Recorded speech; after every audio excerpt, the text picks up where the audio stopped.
સવારના પ્રવચનમાં આપણે કઠોપનિષદમાં બતાવેલી બે વાત કરેલી કે આ સૃષ્ટિમાં બે માર્ગ છે. એક છે લૌકિક માર્ગ, જેને પ્રેયનો માર્ગ કરવામાં આવ્યો છે. એક છે પ્રેયનો માર્ગ, બીજો છે શ્રેયનો માર્ગ. આધ્યાત્મિક માર્ગમાં પણ અનેક પ્રકારની સાધનાઓ જગતમાં થતી હોય છે. કોઈ જન સેવા એ જ પ્રભુ સેવા માનીને સાધના કરે છે, કોઈ તીર્થયાત્રા કરે છે, કોઈ તપ કરે છે, કોઈ ત્યાગ કરે છે, કોઈ યોગ સાધે છે, કોઈ ધ્યાન કરે છે. એ બધું જ બરાબર છે.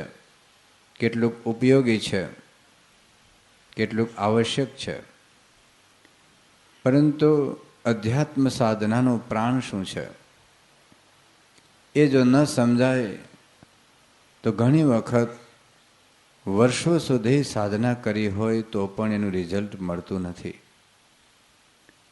આપણા ઇતિહાસ અને પુરાણોના ગ્રંથોમાં એવા સેંકડો ભક્તો, સાધકો, ઋષિઓને દ્રષ્ટાંતો આપેલા છે કે જેમણે વર્ષો સુધી સાધના કરી છે છતાં રિઝલ્ટ આવ્યું નથી. મુંબઈની અંદર એક આઈઆઈટી કોલેજ છે, જે આખા ભારતમાં 5 આઈઆઈટી કોલેજ છે, એમાંની એક મુંબઈ છે. ત્યાં એક પ્રોફેસર કામત હતા. એ પ્રોફેસર કામત એ પોતાના વિદ્યાર્થીઓની એક વિશિષ્ટ પ્રકારની પરીક્ષા લેતા. પરીક્ષામાં જે પેપર પૂછે લગભગ 40 માર્કનું પ્રશ્ન પેપર હોય. 40 માર્કનું પ્રશ્ન પેપર હોય. સામાન્ય રીતે પરીક્ષાઓ એ કોલેજમાં જ લેવાતી હોય, પરંતુ આ પ્રોફેસર કામતને એવી એક વૃત્તિ હતી કે પેપર વિદ્યાર્થીને ઘેર લઈ જવા દે. પ્રશ્ન પેપર સામાન્ય રીતે 100 માર્કનું પેપર હોય તો 3 કલાકનો સમય હોય, તો 40 માર્કનું પેપર હોય એટલે મેક્સિમમ 1.5 કલાક હોય. પણ પ્રોફેસર કામત એમને 24 કલાક આપતા. તો ઘેર લઈ જઈ શકે છે, 24 કલાકમાં તું એનો ઉત્તર શોધીને લખી શકે છે. સામાન્ય રીતે પરીક્ષાની અંદર એ પુસ્તક જોવાનું નથી હોતું. પ્રોફેસર કામત એમને પુસ્તકો, કોઈ પણ પુસ્તકને તમે રિફર કરી શકો. પાઠ્યપુસ્તક સિવાયના કોઈ પણ પુસ્તકને જોઈને લખી શકે. કેવું આશ્ચર્ય કહેવાય! 40 માર્કનું પેપર ઘેર લઈ જવાનું, 24 કલાકનો સમય, અને કોઈ પણ પુસ્તકમાંથી જોઈને લખવાનું. હવે આપણને જોઈને લખવાનું કે સત્સંગ શિક્ષણ પરીક્ષામાં જોકે આપતા જ નથી, પણ ધારો કે આપીએ તો એ 40માંથી 40 માર્ક આવી જાય ને, જોઈને જ લખવાનું એટલે. પરંતુ આ પ્રોફેસર કામતનો એવો અનુભવ રહ્યો કે વર્ષો સુધી એને કોલેજની અંદર આ પ્રકારની પરીક્ષા લીધી, પણ વર્ષોના અનુભવમાં, 20-25 વર્ષના અનુભવમાં 40 માર્ક્સમાંથી એક જ વિદ્યાર્થીને 32 માર્ક્સ આવેલા. 20-25 વર્ષના ઇતિહાસમાં બહુ દાદો 8 માર્ક હોય, 7 માર્ક હોય, 6 માર્ક હોય, 11 માર્ક હોય. એક વખત એણે એના વિદ્યાર્થીઓને પૂછ્યું કે તમે જાણો છો કે હું તમને 24 કલાકનો સમય આપું છું, પુસ્તકમાંથી જોઈને લખવાનું કહું છું, છતાં પણ મોટાભાગના વિદ્યાર્થીઓ નાપાસ થાય છે, એનું કારણ શું છે? એ પ્રોફેસર કામત એવું એણે કહ્યું કે તમે જ્યારે ભણો છો ત્યારે ફંડામેન્ટલ જે પ્રિન્સિપલ્સ છે, ધારો કે ફિઝિક્સ ભણતા હોય, કે બાયોલોજી ભણતા હોય, કે કેમિસ્ટ્રી ભણતા હોય, તો એના જે ફંડામેન્ટલ પ્રિન્સિપલ્સ તમે સ્પષ્ટ નથી, અને એટલે તમે જે ગોખેલો કોઈ ઇક્વેશન, ગોખેલો કોઈ દાખલો ન પૂછાય, એના જેવો જ બીજો દાખલો પૂછાય, તમને નથી આવડતો. કારણ કે આજના વિદ્યાર્થીઓ શું, અપેક્ષિત પ્રશ્નો એ ગાઈડમાંથી ગોખી નાખે. હવે એના જે થોડુંક ટ્વિસ્ટ કરે તો એને ના આવડે. 5 ને બદલે 7 કરે તો મેં તો 5 વાળો જ દાખલો ગોખ્યો હતો, 7 વાળો કેમ આવ્યો? એટલે જે ફંડામેન્ટલ જે પ્રિન્સિપલ્સ છે એ તમને ખબર નથી, એટલે મોટાભાગના વિદ્યાર્થીઓ ફેલ થાય છે. અધ્યાત્મ સાધનાની માર્ગમાં પણ એવું જ છે. અધ્યાત્મ સાધનામાં ફંડામેન્ટલ પ્રિન્સિપલ, મુખ્ય પાયાના સિદ્ધાંતો શું છે જો ખબર પડે તો ખરેખર આપણી આધ્યાત્મિક પ્રગતિ થઈ શકે. અને એની વાત આપણે સવારે ખૂબ ડિટેલમાં કરી કે તપ, ત્યાગ, વૈરાગ્ય, ધર્મ, આજ્ઞા, એ ઉપરાંત આત્મનિષ્ઠા, નિરુકલ્પ સમાધિ બધું જ જરૂરી છે. કેટલુંક ઉપયોગી છે, કેટલુંક આવશ્યક છે, પણ અનિવાર્ય તત્વ તરીકે ભગવાનનું સ્વરૂપ છે. વચરામૃતની અંદર તમે જોશો તો વારંવાર ભગવાનના સ્વરૂપના નિશ્ચય વગર, ઉપાસના વગર કોઈ વાત સિદ્ધ થતી નથી. એવું વાત મહારાજ પ્રથમનું 56મું વચરામૃત છે, પ્રથમનું 72મું વચરામૃત છે, વર્તાલનું 12મું વચરામૃત છે, અને ઘણા બધા વચરામૃતમાં વાત કરી છે. આગળ આપણે જોતા જઈશું. તો ભગવાન સ્વામિનારાયણ આપણે સમજાવે છે પ્રથમના 72મા વચરામૃતમાં કે ભગવાનના સ્વરૂપની જો નિષ્ઠા નહીં હોય અને જો ભગવાન ધારે કે મારે આ જીવનું કલ્યાણ કરવું છે તો ભગવાન પણ કલ્યાણ નહીં કરી શકે. સંત સ્વામી કહેતા કે ભગવાન લેબડ્યા, ભગવાન પણ રોડું કરવા ઈચ્છે તો નથી કરી શકતા. તો ભગવાનનો નિશ્ચય, ભગવાનની નિષ્ઠાની જરૂરિયાત છે. અને એ માટે પણ આપણે સવારે વાત કરી કે પરોક્ષ ભગવાનને તો આખી દુનિયા ભજે છે. નિષ્કાળાનંદ સ્વામી કહ્યું કે ભક્તિ સરસ સૌ કહે, પણ ભક્તિ ભક્તિમાં ભેદ, ભક્તિ પ્રભુ પ્રગટની એમ વધે છે ચારે વેદ. આખી દુનિયા કહે છે ભક્તિ કરવી જોઈએ, ભજન કરવું જોઈએ, મંદિરમાં જવું જોઈએ, પૂજાપાઠ કરવા જોઈએ, માળા ધ્યાન કરવું જોઈએ, પણ ભક્તિ ભક્તિમાં બહુ ભેદ છે. ચાતુર્માસમાં ભક્તિ વધારે ખીલે. અત્યારે દર સોમવારે કોઈ શંકર ભગવાનના મંદિરમાં જતા હશે, કોઈ અરે બાતના બધા જપ તપ ત્યાગ બધું ઘણા રાખતા હશે. અને એમાં જન્માષ્ટમી આવે ત્યારે ભક્તિ તો બહુ વધારે ખીલે. જન્માષ્ટમી દિવસે લોકો શું કરે છે જાણો છો? જુગાર રમે. તમારા નડિયાદમાં બધા ધાર્મિક માણસો હશે, મને બહુ ખબર નથી, પણ જન્માષ્ટમી દિવસે જુગાર રમે. એક વિચારવા જેવો પ્રશ્ન છે. કૃષ્ણ ભગવાન ગીતામાં એવું કહે છે કે યદા યદા હિ ધર્મસ્ય ગ્લાનિર્ભવતિ ભારત અભ્યુત્થાનમ અધર્મસ્ય તદાત્મનમ સૃજામ્યહમ પરિત્રાણાય સાધનમ વિનાશાય ચ દુષ્કૃતમ ધર્મ સંસ્થાપનાર્થાય સંભવામી યુગે યુગે.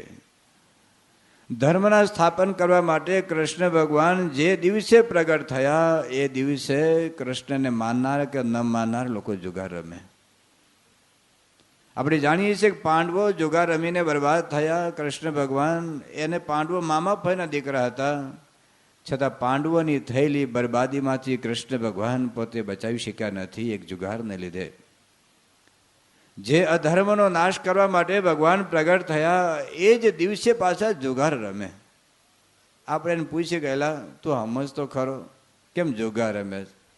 કે સ્વામી આખું વર્ષ નથી રમતો પણ આ પવિત્ર દિવસ કહેવાય ને.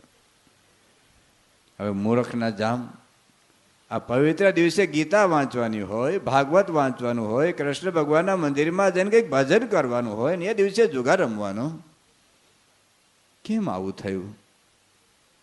હમણાં નવરાત્રિ આવશે ને ત્યારે ભક્તિ ઓવરફ્લો થાય. હમણાં સૌરાષ્ટ્રમાં વખતે બધા ડેમ છલકાઈ ગયા. આ બાજુ બહુ વરસાદ નથી પડ્યો, પણ નવરાત્રિના ગરબામાં તો બધાના હૃદય ઓવરફ્લો થાય ભક્તિના. ઘરમાં ટકી જ ન શકે એટલી ભક્તિ ખીલે, એટલી ભક્તિ ખીલે. એમાંય મોટા મોટા શહેરોમાં તો તમે જો ડોહાઈ પણ ધોળાવાળ કાળા કરીને જાય. મેં વાત કરી હતી ને એમ કે ઘર આંગણે ગંગા આવી છે નાહી લઈએ. ખબર નહીં આ શું આ ભક્તિ છે? ખરેખર મને ખબર નથી કે એ માતાજીના ગરબામાં લોકો માતાજીનો ફોટો રાખે છે કે કેમ રાખ્યા છે કે નથી રાખતા.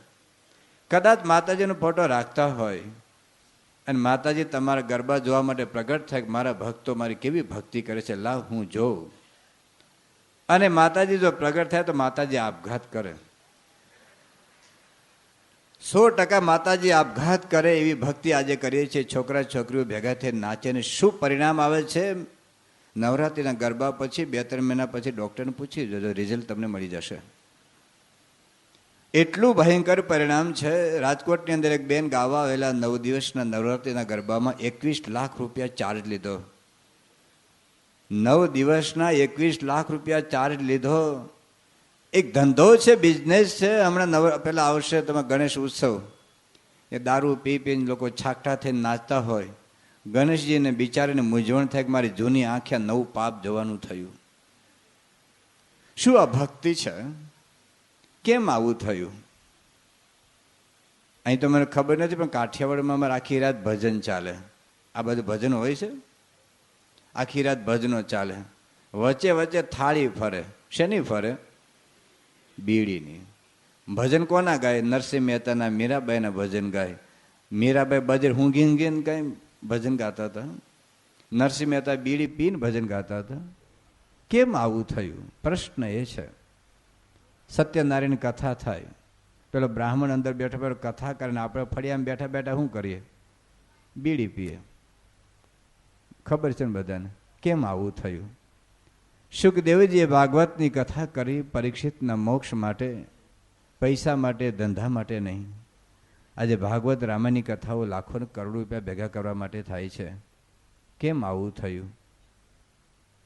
અમારા સારંગપુરમાં હનુમાન દાદાનું મંદિર છે, તો ઘણા બધા લોકો, આજુબાજુના લોકો દર્શન કરવા માટે આવે. તો એક ભાઈને મેં પૂછેલું, મેં વાત કરી કે નથી કરી? એક ભાઈ આવેલા, મેં પૂછ્યું, કારણ કે દર્શન કરવા ત્યાં જાય, ભેટ ત્યાં આપે, જમવા આપણે ત્યાં આવે, સેવા અમને મળે ને એમ. એટલે પૂછ્યું કે તું દર શનિવારે આવે છે? હા સ્વામી, મારા પર દાદાની બહુ દયા છે, દર શનિવારે હું ચાલતો આવું છું. મેં કહ્યું સારું કહેવાય. પછી પૂછ્યું કે તું હનુમાન ચાલીસાનો પાઠ કરે છે? હા સ્વામી, હનુમાન ચાલીસાનો પાઠ કરતો કરતો જ આવું છું, નવરું મન નખો જ વાળે, એના કરતાં દાદાની સ્મૃતિ થાય ને. સારું કહેવાય. પછી મેં કે ગુટકા ખાય છે? તો કે સામે ખાતો ખાતો જ આવું છું. એટલે પછી મેં એવું પૂછ્યું કે તું જે હનુમાન દાદાને દર્શન કરવા આવે છે, હનુમાન દાદા ક્યાં ગુટકા ખાતા? તો શું કે સ્વામી, એના વખતમાં નહોતા, નહીં ત્યારે એ ખાતા હોત. હવે આ લોકોનું શું કરવું? હવે શું કરવું? આ લોકોને કંઈ સમજ નહીં પડતી. મારો પ્રશ્ન એ છે કે આવું કેમ થયું? પરદેશની અંદર પ્રમુખ સાહેબ મહારાજ એક ભાઈને ત્યાં પધરામણી ગયેલા. એના ઘરની અંદર આપણે હિન્દુસ્તાનના જેટલા દેવી દેવતાઓ હશે ને, બધા જ ભગવાનના ફોટા, રામ ભગવાન, કૃષ્ણ ભગવાન, જલારામ બાપા, પછી માતાજી, હનુમાન, ગણેશજી, બધા જેટલા ફોટા ભારતમાં ગુજરાતમાં અવેલેબલ હતા ને, એટલા બધા જ ફોટા એના ઘરમાં હતા, મંદિરમાં હતા. પ્રમુખ સાહેબ બહુ રાજી થઈ ગયા કે વાહ, તમે ભારતીય સંસ્કૃતિ જાળવી રાખી છે. હવે એ ભાઈ પેલા સુરતી બાજુના હતા, એટલે તમને આ સ્વામી કે આપણી ભારતીય સંસ્કૃતિ થોડી ભૂલી જવાની. એમ અમે ભલે પૈસા કમાવા આવ્યા, પણ આપણી ભારતીય સંસ્કૃતિ તો રાખી મૂકવાની. સ્વામી કે અમારે ભગવાન રાખો? હા સ્વામી, અમારે તો બધા ભગવાન હરખા, અમે તો તમારા ભગવાનને બી રાખીએ. પછી સ્વામીએ પૂછ્યું, તમે દારૂ પીઓ છો, માંસ ખાઓ છો, બીડી પીઓ છો? સ્વામી, અમારા ઘરમાં બધાને નિયમ કે ભગવાનને ડરા વગર કશું બી નહીં લેવાનું. આપણી સંસ્કૃતિ થોડી ભૂલી જવાની. એમ ભલે ભારતમાંથી પૈસા કમાવા આવ્યા, પણ આપણો હિન્દુ ધર્મ તો નહીં બોલવાનો. અમે બધું ભગવાનને ડરાવીને જ લઈએ, અને અમારે એવું કહીને અમે તો તમારા ભગવાનને બી ડરાવીએ. અમારે તો બધા ભગવાન હરખા. સામ કે લાવો, અમારા ભગવાન પાછા લાવો. શું આ ધર્મ છે? કેમ આવું થયું? અમે હમણાં ત્યાં પોર્ચુગલની અંદર લિસ્બન શહેરમાં 10-12 ઘેર અમે પધરામણી કરી. આ તો સ્વામી બાપાનો પ્રસંગ તો મેં વર્ષો પહેલાંનો સાંભળેલો, પણ આ તો મેં જાતે અનુભવ્યું. એના ઘરમાં એટલા બધા ભગવાન દેવ દેવતાના ફોટા, આપણે જો ગણતરી કરવી ને તો 2-5 મિનિટ થાય. પણ મારા વાળે બધા જ માછલા ખાતા હોય, દારૂ પીતા હોય, મીઠ ખાતા હોય. તો ભારતમાં આજે લાખો માણસો કોઈક ને કોઈક ભગવાનને માને છે, કરોડો માણસો કોઈક ને કોઈક માતાજી, કોઈક દેવી, કોઈ દેવતાને માને છે, છતાં કોઈ દારૂ પીએ છે, કોઈ મીઠ ખાય છે, કોઈ ઈંડા ખાય છે, કોઈ સિગારેટ પીએ છે, કોઈ તમાકુ ખાય છે, કોઈ ગુટખા ખાય છે. આવું કેમ થયું? એ કેમ એટલા માટે થયું કે કારણ કે એને પ્રગટ ભગવાન નથી. આ ભગવાન સ્વામિનારાયણની મૂર્તિ છે, એની સામે તમે સિગારેટ પીઓ તો એ ના નહીં પાડે, પણ પ્રગટ ભગવાન કે પ્રગટ સંતની સામે તમે બીડી ના પી શકો. એટલા માટે પ્રગટ ભગવાનની જરૂરિયાત છે. મળે પ્રભુ પ્રગટ પ્રમાણ રે, કા તો તેના મળેલ કલ્યાણ રે, તેહ વિના તો ખોટી ઉપાય રે, આત્યંતિક કલ્યાણ નવ થાય રે. કરોડો ઉપાય કરો. કોઈ ડૉક્ટરનો તમે આરસનો સ્ટેચ્યુ તમે ઘરમાં પધરાવી દો, તમારો પોતાનો દીકરો હોય અને નીચે લખ્યું હોય doctor Rameshbhai Patel, MBBS, MD, MS, પછી FRCS from London, America, Australia, બધી ડિગ્રીઓ લખી, પણ તાવ આવે તો એ ડૉક્ટરના સ્ટેચ્યુ પાસે ન જવાય. એના કરતાં RMP ડૉક્ટર હોય ને, જીવતો જાગતો, ભલે RMP જ હોય તો થોડોક તો રોગ મટાડે. અને પેલો FRCS ડબલ FRCS થયેલો હોય પણ મૂર્તિ કામ ન કરે. એની ગેરસમજણ ન લેતા કે મૂર્તિમાં ભગવાન નથી. આવતીકાલે મંદિરમાં દર્શન જવાનું બંધ ના કરી દેતા. મૂર્તિમાં ભગવાન રહેલા છે, પણ ભાગવતની અંદર કહ્યું છે કે નયમ મયાને તીર્થાની ન દેવા મૃછિલ્લામયા તે પૂનંતિ ઉરુ કાલે ન દર્શના દેવ સાધવ. મૂર્તિમાં ભગવાન રહ્યા છે, પણ જો શ્રદ્ધા હોય તો આપણી આંખના પાપ બાળે અને પ્રગટ ભગવાનને ઓળખાવે. એના પ્રસંગો આગળ જતા આપણે વાતો કરીશું કે મૂર્તિમાં જો શ્રદ્ધા હોય તો પ્રગટ ભગવાનને ઓળખાવે. પણ પ્રગટ ભગવાન જીવતા જાગતા પ્રગટ ભગવાન હોય. શબરીબાઈને રામ મળેલા પ્રગટ, હનુમાનને રામ મળેલા પ્રગટ તો કામ થયું. ગોપીઓને કૃષ્ણ મળ્યા પ્રગટ તો કામ થયું. ઘણા ઋષિઓ હતા, ઘણા વિદ્વાનો હતા, ઘણા પંડિતો હતા, ઘણા જ્ઞાનીઓ હતા, ઘણા કથાઓ કરતા હતા, પણ ન રામને ઓળખી શક્યા, ન કૃષ્ણને ઓળખી શક્યા. કારણ કે પ્રગટ હોય ત્યારે કોઈને જાણે રમાપતિની રીત, હરિ કૃપાથી હરિજન જાણી જગત આંધળું ભેદ. પ્રગટ હોય ત્યારે નથી ઓળખાતા. હમણાં નાગપાંચમ આવશે, હમણાં આવશે ને, પણ શ્રાવણ મહિનામાં આવે છે ને, તો ભીતે ભોયંગ કાઢી તલ જારે ને પૂજી લાગે પાય, પણ પ્રગટ ભોયંગ જો દેખે તો મૂરખ મારવા જાય. મૂરખ મારવા જાય તે પાપીને ભીતે પૂજે છે થાપી, કહે ગોવિંદરામ પ્રગટને મારે ને ભીતે ભોયંગ કાઢી તલ જારે. ભોયંગ એટલે નાગ. નાગનું ચિત્ર દોરીને તળ જ્યારે પગે લાગે, પણ નાગના ચિત્રમાંથી ફેણામાં હલે તો શું થાય? હે તો લાકડી લે. એમ પ્રગટ નથી ઓળખાતા. કૃષ્ણ ભગવાનને ઋષિમુનિઓ ઘણા બધા હતા, પણ પ્રગટને ઓળખી શક્યા નહીં. કૃષ્ણ ભગવાને બાળ મિત્રોને કહ્યું કે મને ભૂખ લાગે છે, આ ઋષિમુનિઓ બધા યજ્ઞ કરે છે, એની પાસેથી મને કંઈ ખાવાનું લાવી આપો ને. બાળકો ગયા ને ઋષિઓને કહ્યું કે અમારા કૃષ્ણ ભગવાન છે, અમારા બાળ ગોઠિયા છે અને ભૂખ લાગી છે, તમે કંઈક ખાવાનું આપો.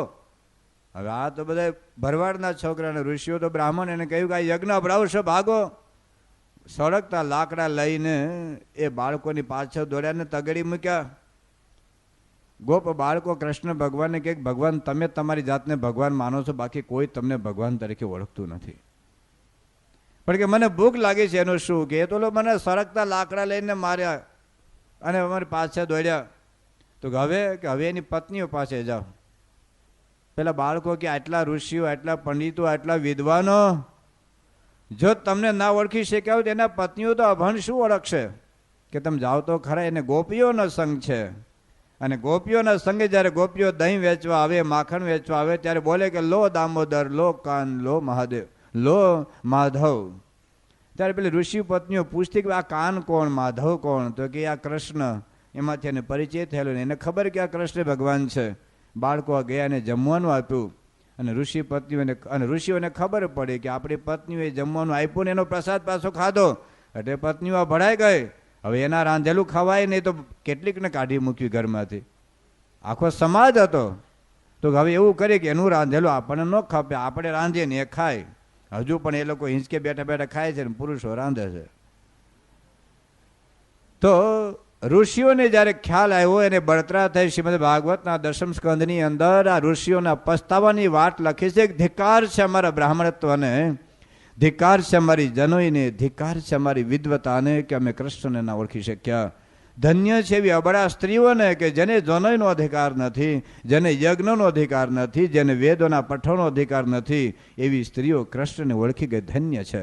એટલા માટે નિષ્કળાનંદ સ્વામી કહ્યું કે પ્રગટ ભજી ઋષિ પત્ની, પરોક્ષ ભજા ઋષિરાય, ઋષિ પત્ની હરે રાજી કર્યા, ઋષિ રહ્યા પરિતાપમાયા.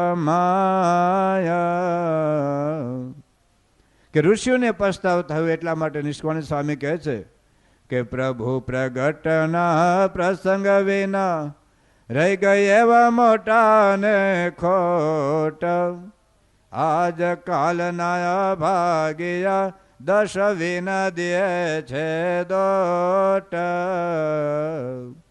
પ્રગટ ભગવાનને ઓળખી શક્યા નહીં એવા મોટા મોટા ખોટ રહી ગઈ. આજકાલના લોકો પ્રગટ ભગવાનને શોધ્યા વગર, પામ્યા વગર, એ લોકો દિશા વગર લોકો ભટકી રહ્યા છે. એટલા માટે ભગવાન સ્વામિનારાયણ આજે મધ્યના 13મા વચરામૃતની અંદર પોતાના પ્રત્યક્ષ સ્વરૂપનો એક વાત કરવા માટે નિર્ણય કરીને બેઠા છે. શ્રીજી મહારાજ એટલા માટે કહ્યું છે મધ્યના 21મા વચરામૃતમાં કે જેવો પરોક્ષ ભગવાન અને પરોક્ષ ભક્તોનો મહિમા સમજાણો છે, એવો જ પ્રગટ ભગવાન કે પ્રગટ સંતનો મહિમા સમજ્યા વગર એ છૂટકો જ નથી. આજે સમજો કે લાખ વર્ષ કેડે સમજો, પણ પ્રગટ ભગવાનને સમજ્યા વગર કલ્યાણનો મુદ્દો હાથમાં નહીં આવે. લોયાના 7મા વચરામૃતમાં ભગવાન સ્વામિનારાયણ કહ્યું છે કે કદાચ કોઈ સાધને કરીને બ્રહ્મસ્વરૂપ થયો હોય, પણ જો પ્રગટ ભગવાનને ન ઓળખે તો એનું આત્યંતિક જ્ઞાન થયું ન કહેવાય, એનો મોક્ષ ન થાય.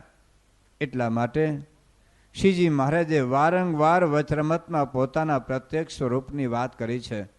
પ્રથમનું 3જું વચરામૃત લો, પ્રથમનું 9મું વચરામૃત લો. જેમ જેમ તમે આગળ વચરામૃતની અંદર જશો તેમ તેમ મહારાજે પોતાના પ્રત્યેક સ્વરૂપની વાત કરી છે. પ્રથમનું 27મું વચરામૃત, પ્રથમનું 31મું વચરામૃત, પ્રથમનું 47મું વચરામૃત. જેમ જેમ તમે આગળ જશો મહારાજ પોતાના પ્રત્યેક સ્વરૂપની વાત કરવા માગે છે. સત્સંગમાં આવ્યા પછી 20 વર્ષ બાદ શ્રીજી મહારાજ આ મધ્યનું 13મું વચરામૃત સમજાવી રહ્યા છે. આ મધ્યનું 13મું વચરામૃત એ વચરામૃત છે જેના માટે શ્રીજી મહારાજ આ લોકની અંદર આવેલા, જે સિદ્ધાંત માટે, જે ઉપાસનાનું પ્રવર્તન માટે ભગવાન સ્વામિનારાયણ લોકમાં આવેલા, એ ભગવાન સ્વામિનારાયણનો રદગત અભિપ્રાય સિદ્ધાંત એમનું રહસ્ય વચરામૃતમાં આપેલું છે. જેના માટે ભગવાન સ્વામિનારાયણ પોતાનું અક્ષરબ્રહ્મ આ પૃથ્વી પર સાથે લઈને આવેલા. એ અક્ષરબ્રહ્મ ગુણાતીતાન સ્વામી અને પરંપરા ભગતજી મહારાજ, શાસ્ત્રી મહારાજે જેના માટે કષ્ટો વેઠા, જેના માટે અપમાનિત થયા, જેના માટે વિમુખ થયા, જેના માટે ઝેર ખાધું, એ સત્ય સિદ્ધાંતનું નિરૂપણ ભગવાન સ્વામિનારાયણના વચરામૃતની અંદર કરેલું છે. જે વાતને સમજ્યા વગર લાખ વર્ષે પણ છૂટકો નથી, જે વાતને સમજ્યા વગર જગતમાંથી વૃત્તિ પાછી વળે એવી નથી, જે વાતને સમજ્યા વગર વાસનાના બીજ નાશ પામે એમ નથી, જે વાતને સમજ્યા વગર આપણા સ્વભાવ દોષ અને વાસના બળે એવી નથી, એવી એક અદ્ભુત વાત શ્રીજી મહારાજ આ વચરામૃતની અંદર આપણને કરવાના છે. આપણે અનંત પ્રશ્નો, અનંત દુઃખ, અનંત જન્મ મરણની લક્ષ 84 જે વાત સમજવાથી છૂટી શકે એવી છે, એવી વાત શ્રીજી મહારાજે આપણને આ વચરામૃતમાં સમજાવી છે. આવું એક અદ્ભુત વચરામૃત છે. સમગ્ર વચરામૃતનો સાર છે. આ વચરામૃત તમે જોશો તો શ્રાવણ વદ અમાસનું વચરામૃત છે. આ વચરામૃત શ્રાવણ વદ અમાસનું વચરામૃત છે. અમાસની ઘોર અંધકાર છે. ઘોર અંધકારને દૂર કરવા માટે આ વચરામૃતનું મથાળું છે તેજનું. તો ઘોર અંધકારને દૂર કરવા માટે શ્રીજી મહારાજ આ તેજની વાત, એ પ્રકાશ પુંજની વાત કરી રહ્યા છે કે જેને લીધે આપણા હૃદયની અંદર વ્યાપેલો એક માયાનો અંધકાર, એક અજ્ઞાનનો અંધકાર, એક અવિદ્યાનો અંધકાર દૂર થાય અને પ્રકાશનો અનુભવ થાય. જે પ્રકાશમાં આપણને પરબ્રહ્મ પુરુષોત્તમ નારાયણનો સાક્ષાત્કાર થાય, એવી એક વાત શ્રીજી મહારાજ આ વચરામૃતમાં આપણને સમજાવવાના છે. એ વચરામૃતનો આજે આપણે હવે શરૂઆત કરીશું. સ્વામિનારાયણ વચનામૃત ગરડા મધ્યનું 13મું તેજનું. સ્વામિનારાયણ સંવત 1878 શ્રાવણ વદ અમાવાસ્યાના દિવસ સ્વામી શ્રી સહજાનંદજી મહારાજ શ્રી ગઢડા મધ્યે દાદા ખાચરના દરબારમાં શ્રી વાસુદેવ નારાયણના મંદિરની ઓસરીએ ચાકડા ઉપર બિરાજમાન હતા ને ધોળો ખેચ પહેર્યો હતો. તથા ધોળી ચાદર ઓઢી હતી ને મસ્તક ઉપર શ્વેત પાક બાંધી હતી અને પોતાના મુખારવિંદની આગળ મુનિ તથા દેશ દેશના હરિભક્તની સભા ભરાઈને બેઠી હતી. આ સંવંત 1978નું વચરામત છે. શ્રીજી મહારાજ લોજની અંદર 1856ની અંદર આવ્યા. 1857માં મહારાજે દીક્ષા ગ્રહણ કરી અને 1858ની અંદર મહારાજે આ ધર્મ દોરા સંભાળી. એટલે કે ધર્મ દોરા સંભાળ્યા પછી 20 વર્ષ બાદ મહારાજ આ પોતાના સ્વરૂપની વાત કરી રહ્યા છે. સત્સંગના યુગમાં આવ્યા પછી 22 વર્ષ બાદ મહારાજ આ પોતાના સ્વરૂપની વાત કરી રહ્યા છે. શ્રાવણ વદ અમાસ છે, એમાં મહારાજ ગઢડાની અંદર બિરાજમાન છે. એ વખતે શ્રીજી મહારાજ હવે વાત કરી રહ્યા છે. પછી શ્રીજી મહારાજે પોતાના 2 ભુજ ઊંચા ઉપાડીને સર્વેને છાના રાખ્યા. છાના કોને રાખવાના હોય? રડતા હોય તો શું પરમહંસો રડતા હતા? પરમહંસોને મહારાજે છાના રાખ્યા છે. શું રડતા હતા? રડતા નહોતા. આગળ જુઓ. ને પછી પોતાના મુખારવિંદની આગળ સ્તુતિ કરીને બેઠા એવા જે સંતો શું કરતા હતા? પ્રાર્થના કરતા હતા, સ્તુતિ કરતા હતા. હે મહારાજ, હે અધમ ઉદાહરણ, હે પતિદેવ પાવન, આવ્યા અનેક પ્રકારની સ્તુતિ કરતા હતા. મહારાજ કહે છે કે તમે જો મારું સ્વરૂપ નહીં સમજો તો હું તમને રડતો જ જોઉં છું, એટલા માટે તમે છાનારો. મેં તમારી બહુ સ્તુતિ સાંભળી, બહુ કીર્તનો સાંભળ્યા. હવે હું જે કહેવા માગું છું તમે સમજો. શ્રીજી મહારાજ બધાને શાંત કરે છે. તે પ્રત્યે શ્રીજી મહારાજ એમ બોલતા અવાજે, હે સંતો, જે મોટેરા મોટેરા હો ને વાતમાં સમજતા હો તે આગળ બેસો. શું કહે છે? મોટેરા મોટેરા હો અને વાતમાં સમજતા હો તે આગળ આવીને બેસો. અહીંયા મોટેરા એટલે કોઈ લાખોપતિ, કરોડપતિ કે દેશના રાષ્ટ્રપતિ કે વડાપ્રધાન કે મુખ્યમંત્રી અથવા કોઈ મોટો ડોક્ટર, એ લૌકિક મોટપ નથી. અહીંયા સત્સંગની અંદર જે મોટેરા મોટેરા હો એટલે કે મોટેરા સદગુરુ સંતો હો, મોટેરા જે હરિભક્તો હો એ આગળ આવીને બેસો. જે સંસ્થાના ટ્રસ્ટી હોય, લાખો રૂપિયાનું યોગદાન આપતા હોય અને મોટેરા સદગુરુ સંતો હોય, મંડળધારી સંતો હોય, નિર્દેશક સંતો હોય, સંયોજક સંતો હોય અને એવા ઘણા બધા કાર્યકર્તાઓ હોય, આગળ આવીને બેસો. પણ એમાં મહારાજ એક શબ્દ મૂકે છે. આપણે પ્રત્યેક શબ્દનું નિરૂપણ કરી રહ્યા છીએ. શ્રીજી મહારાજ કહે છે કે મોટેરા મોટેરા હો ને એમાં પણ વાતને સમજતા હો. એનો અર્થ શું થાય? મોટેરા મોટેરા હો એમાં પણ વાતને સમજતા હો, એનો અર્થ શું થાય? દાખલા તરીકે હું એવું કહું કે આમાં જે બ્રાહ્મણ હોય અને એમાં જે ગ્રેજ્યુએટ હોય આગળ આવીને બેસો. જાગો છો ને બધા? હા. તો બધા બ્રાહ્મણ હો અને એમાં પણ ગ્રેજ્યુએટ હોય આગળ આવીને બેસો. એનો અર્થ શું થાય સુભાષભાઈ? હું શું કહેવા માગું છું? હા ના, એવું મારે શ્રેષ્ઠ ન્યૂન તમારી જાતને ન ગણાવો.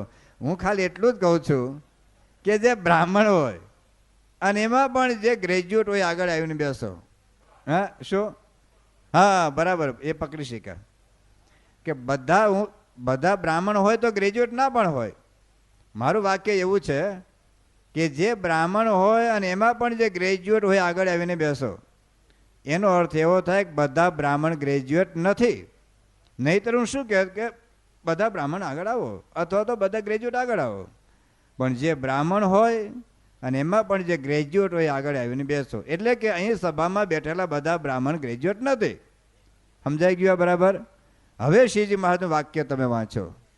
મહારાજ કહે છે કે મોટેરા મોટેરા હો અને એમાં પણ વાતમાં જે સમજતા હો. એનો અર્થ શું થાય? કે બધા મોટેરા વાતને સમજતા નથી. ખ્યાલ આવ્યો? કે બધા મોટેરા વાતને સમજતા નથી. જો બધા જ મોટેરા વાતમાં સમજતા હોય તો બધા મોટેરા આગળ આવીને એમ કે. પણ મહારાજ કહે છે કે જે મોટેરા મોટેરા હોત ને વાતમાં સમજતા હોત તે આગળ આવીને બેસો. ઘણા મોટા હોય દાનતના ખોટા જ હોય. એટલે બધા એવું છે એવું ના માની લેતા પાછા કે જો તું મોટો છે એટલે દાનતનો ખોટો છે. પણ વસ્તુસ્થિતિ સંપ્રદાયનો ઇતિહાસ બતાવે છે કે મોટા મોટા સમર્થ સદગુરુ સંતોને પણ શ્રીજી મહારાજનું જેવું સ્વરૂપ છે એવું સમજવું કઠણ પડેલું. મહારાજ આગળ વાત કરશે કે તમે આ સ્વરૂપને દેખો છો પણ પરિપૂર્ણ સમજતા નથી. થોડુંક તો સમજો છો પણ પરિપૂર્ણ સમજતા નથી. સંપ્રદાયના ઇતિહાસમાં આપણે ડોક્યુ કરીશું તો ખ્યાલ આવશે કે મોટા મોટા સમર્થ સદગુરુ સંતો હતા, એની ખોટ કાઢવાનો આપણને અધિકાર નથી, એની ખામી બતાવવાનો આપણી કોઈ યોગ્યતા નથી, આપણી કોઈ પાત્રતા નથી. એના કરતાં અમે ને તમે વધી ગયા છીએ એવું પણ નથી. પણ એક સંપ્રદાયનો ઇતિહાસ છે એટલે ઇતિહાસની દ્રષ્ટિએ આપણે જોઈએ તો ખ્યાલ આવશે કે મોટેરા સદગુરુ સંતોને વર્તનમાં ખામી નહોતી. ગુણાતીતાનંદ સ્વામી કહ્યું કે મોટાને વર્તનમાં ખામી નથી, એની સમજણમાં ખામી છે. મુક્તાનંદ સ્વામી કેવા પુરુષ હતા, એનું જીવન કેટલી મુમુક્ષતા અને ખપ અને ગરજ સાથે પસાર થયેલું છે. મુક્તાનંદ સ્વામીએ નક્કી કર્યું કે મારે ભગવાન ભજવા છે. ભગવાન ભજવા એટલે લોકો ભજે એમ નહીં, સારામાં સારી રીતે ભગવાન ભજવા છે. અને સારામાં સારી રીતે ભગવાન ભજવાય તો બ્રહ્મચર્ય પાળવું જોઈએ. નીકળ્યા અને ઘણા બધા બાવા ગુરુઓ મળ્યા અને કીધું કે બ્રહ્મચર્ય પાળી શકાશે ને ઘેર જતો રહે. અને એને વિચાર આવ્યો કે જો બ્રહ્મચર્ય પાળી ન શકાય તો મારે જીવનનો અધિકાર નથી, મારે જીવવાનો કોઈ અર્થ નથી, મારે આપઘાત કરવો છે. અને આકાશવાણી થઈને આપણે આખો પ્રસંગ જાણીએ છીએ. રામાનંદ સ્વામી મળ્યા. રામાનંદ સ્વામીના પ્રથમ પંક્તિના સદગુરુ સંત હતા. એના દરબારમાં એ લોજના આશ્રમની અંદર એક 19 વર્ષનો નવ યુવાન કિશોર છોકરો દાખલ થાય અને પેલા ગોખલો પુરાવી દે અને બાઈઓ અને ભાઈઓની સભા છૂટી કરે. અહીં કોઈક નવો આવીને એમ કહે કે સ્વામી આપણે પંખા અહીંથી ને અહીં મૂકીને અહીંથી અહીં મૂકીએ, કાઢી મૂકી હોય ને ન સ્વીકારીએ. પણ મુક્તાનંદ સ્વામી એને સ્વીકાર્યા. ભગવાન સ્વામિનારાયણ તરીકે સ્વીકાર્યા, ભગવાન તરીકે સ્વીકાર્યા. મહારાજ કરતાં 23 વર્ષે મોટા હતા. મહારાજને ગુરુપદે સ્વીકાર્યા, એની આજ્ઞામાં રહ્યા. 108 પ્રકરણમાંથી પસાર થયા. એવા મુક્તાનંદ સ્વામીને એક પણ મહારાજની આજ્ઞા લોપવામાં એને કોઈ એક પણ આજ્ઞાને લોપી નથી. મહારાજની એક પણ આજ્ઞા પાડવામાં મુક્તાનંદ સ્વામીને કઠણ પડ્યું નથી. પણ મહારાજનું સ્વરૂપ સમજવું કઠણ પડ્યું છે. ગુણાતીતાનંદ સ્વામી કહે છે કે મુક્તાનંદ સ્વામીને મહારાજના સર્વોપરીપણાનો નિશ્ચય 28 વર્ષે થયો. તમને એમ થશે કે મને તો હમણાં થઈ ગયો એમ. એટલે થયો જ નથી, ખાલી શબ્દમાં બોલીએ છીએ. પણ મુક્તાનંદ સ્વામી એ નિત્યાનંદ સ્વામી પાસે વઢવાણમાં ગીતા ભાષ્ય ભણતા હતા. રામાનુજાચાર્યનું ગીતા ભાષ્ય ભણતા હતા. એટલે નિત્યાનંદ સ્વામી અને મુક્તાનંદ સ્વામી વચ્ચે ચર્ચા થઈ કે તમે મહારાજને કેવા સમજો છો. ત્યારે મુક્તાનંદ સ્વામીએ કહ્યું કે મહારાજ તો સાક્ષાત વૃષ્ણિ કુળમાં પ્રગટ થયેલા કૃષ્ણ એ જ મહારાજ છે.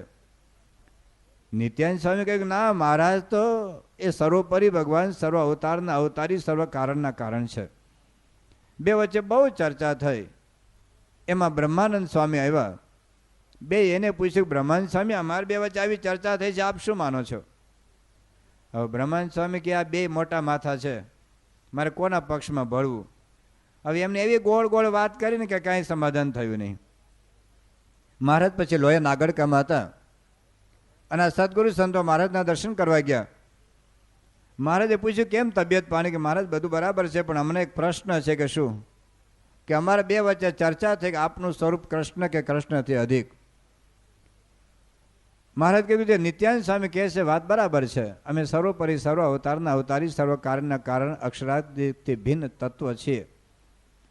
તો મુક્તાનંદ સ્વામી કહ્યું મહારાજ આવી કોઈ વાત શાસ્ત્રોમાં હોય? તો મહારાજે કહ્યું કે શાસ્ત્રો તો ઋષિ મુનિઓના લખેલા છે, શાસ્ત્રોની વાત સાચી ને અમારી વાત ખોટી કેમ? જાઓ શાસ્ત્રો કહે ત્યારે વાત માનજો. અને એ વખતે મુક્તાનંદ સ્વામી અંતરદ્રષ્ટિ થઈ કે મહારાજ તો ભગવાન, અને એની વાતમાં મને શંકા જાય છે. મુક્તાનંદ સ્વામી કે મહારાજ અમને તો શાસ્ત્રની તંતીઓ આડી આવે છે એટલે સમજાતું નથી, પણ આજથી અમે નિશ્ચય કરીશું કે મહારાજ આપ સર્વોપરી, સર્વ અવતારના અવતારી છો, સર્વ કારણના કારણ છો. અઘરું છે. લોકો આપણને પૂછતા હોય છે કે ભગવાન સ્વામિનારાયણ છે એ વાત ભાગવતમાં, ગીતામાં, રામાયણમાં ક્યાં આવે છે? તો ન જ આવે. કારણ કે જન્મ પહેલાં શાદી ક્યાંથી હોય? તમારો જન્મ જ ન થયો તો લગ્ન કોની હારે કરો? જન્મ પછી લગ્નની વાત હોય ને. તો ભગવાન સ્વામિનારાયણ 200 વર્ષ પહેલાં પ્રગટ થયા, 225 વર્ષ પહેલાં પ્રગટ થયા. ભાગવત એક શાસ્ત્રો તો 1000 વર્ષ પહેલાં લખાયેલા છે.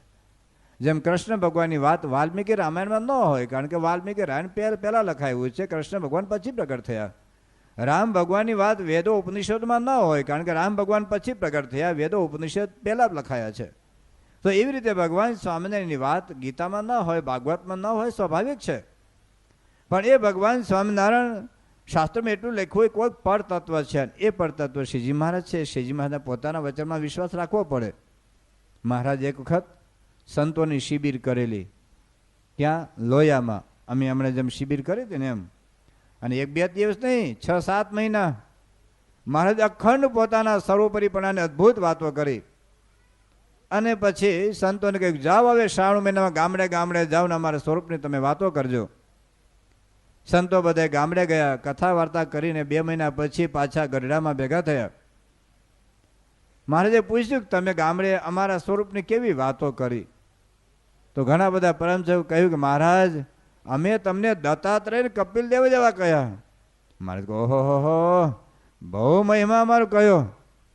તો કોઈ કહ્યું મહારાજ અમે તો તમને રામ ભગવાન જેવા કહ્યા. મહારાજ કહે વાહ વાહ, શું તમે તો મારો બહુ મહિમા કહ્યો. બીજા સંત પૂછ્યું તમે શું વાત કરી? મહારાજ અમે તો તમને સાક્ષાત કૃષ્ણ ભગવાન જેવા કહી દીધા. મહારાજ કે અરે મૂર્ખના મૂર્ખ રહ્યા, કબૂતરના કબૂતર રહ્યા. આટલા વર્ષોથી મેં મારા સ્વરૂપની વાતો કરી છે. આવું મેં અસાધારણ ઐશ્વર્ય સામર્થ્ય મેં સમાધિ પ્રકરણમાં દર્શાવ્યું છે. હજુ તમને મારા સ્વરૂપની તમને હજુ દ્રઢતા થઈ નથી. એક મૂળો ખાધો હોય ને 1.5 પૈસાનો, અને પછી ગમે એટલા મિષ્ટાન ખાઈને તો મોડાનો ઓડકાર આવ્યા વગર રહે નહીં. એમાં એક વખત જો મારા સ્વરૂપની વાતની પ્રતીતિ તમને થઈ હોય તો મારા સ્વરૂપની વાતો કેમ ન થાય? આવી જ્યારે એક જબરજસ્ત બધી વાતો કરી. અને ઘણા એવું માને છે કે આ બધી વાતો ખાલી બંડિયાના પુસ્તકમાં છે, એવું નથી. અદ્ભુતાનંદ સ્વામીની વાતો જૂના મંદિરવાળાએ બહાર પાડી છે પુસ્તક. અદ્ભુતાનંદ સ્વામીની વાતો, શ્રી હરિની અદ્ભુત વાર્તાઓ, એ પુસ્તકનું ટાઇટલ છે. અને એમાં અદ્ભુતાનંદ સ્વામી પોતાનો જ પ્રસંગ એમાં નોંધે છે કે અમે જ્યારે ગઢડામાં મહારાજના દર્શન કરવા ગયા ત્યારે મહારાજે અમને આ પ્રશ્ન પૂછ્યા. અને અમે જ્યારે આવું કહ્યું મહારાજ અમે તમને રામ જેવા કૃષ્ણ ભગવાન જેવા કહ્યા, ત્યારે મહારાજે અમને આ વાત કરી કે તમને હજુ મૂળાનો ઓળખાર આવ્યો નથી. જો અમારા સર્વોપરીપણાની વાતો ન કરવાની હોય તો ગામડે ફરવાનો અર્થ શું છે?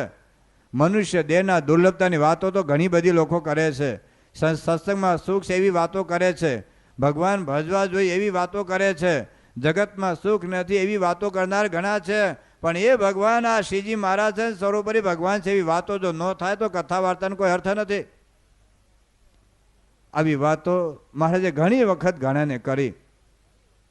પણ તત્કાલ પૂરતું લોકોને એમ લાગે કે ના વાત બરાબર છે, આપણે મહારાજને સર્વોપરી સમજીએ છીએ, પણ થોડાક દિવસો થાય એટલે ભૂલી જવાય અને પાછા હતા ત્યાં ને ત્યાં આવીને ઊભા રહે.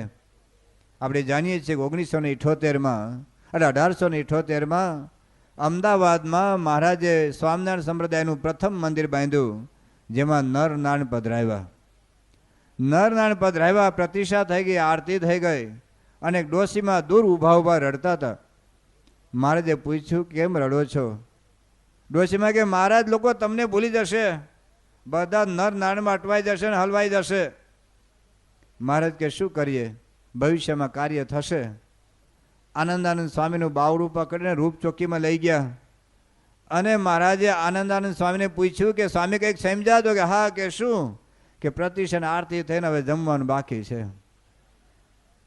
મહારાજ કે એ નહીં, પણ આ પધરાવેલા અનંત નર નારાયણ, અનંત લક્ષ્મી નારાયણ, અનંત કૃષ્ણ નારાયણ એક પગે ઉભા રહીને સ્વામિનારાયણની માળા ફેરવે છે, સ્વામિનારાયણનું દેલું ઐશ્વર્ય ભોગવે છે. આ વાત સમજશો તો સમજણની ગેર બેસી કહેવાય.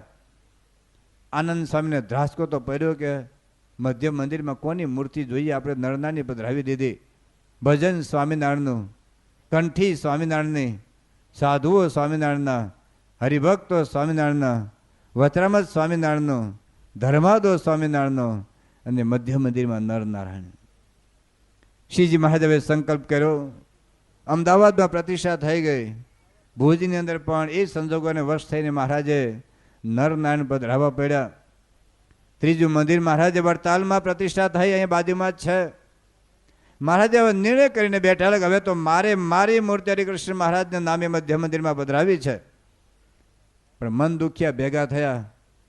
દરેક સેન્ટરમાં અમુક મન દુખ્યા હોય કે એલા સાંભળ્યું કે શું કે મહારાજ છે ને, મહારાજ તો પોતાની મૂર્તિ પધરાવાના છે.